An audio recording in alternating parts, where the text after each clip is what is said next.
अहो तुम्हाला किती वेळा सांगितलं तरी का नाही ऐकत तुम्ही माझं? अगं मी मुद्दाम नाही करत. तू बघ हे शेवटचं, मी परत कधीच नाही पिणार. अहो असं तुम्ही प्रत्येक वेळी बोलता आणि पिऊन येता.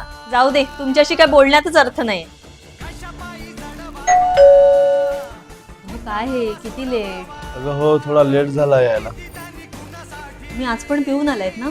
अगं तू आज मित्राचा बर्थडे होता ना, त्याची पार्टी द्यायला त्याने. हे बघा, मला ना तुम्ही पिण्याची कारणं देऊ नका. मी तुम्हाला शेवटचं सांगते, उद्या जर तुम्ही पिऊन आलात ना तर मी तुम्हाला कायमची सोडून जाईल. अगं असं नको ना बोलूस, मी नाही राहू शकत तुझ्याशिवाय. ते समजेलच तुम्हाला उद्या.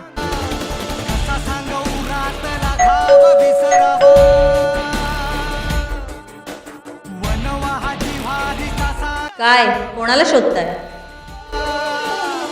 नका शोधू, मी नाहीये घरात. आज तुमच्या दारूमुळे मला तुम्ही कायमचं गमावलंय.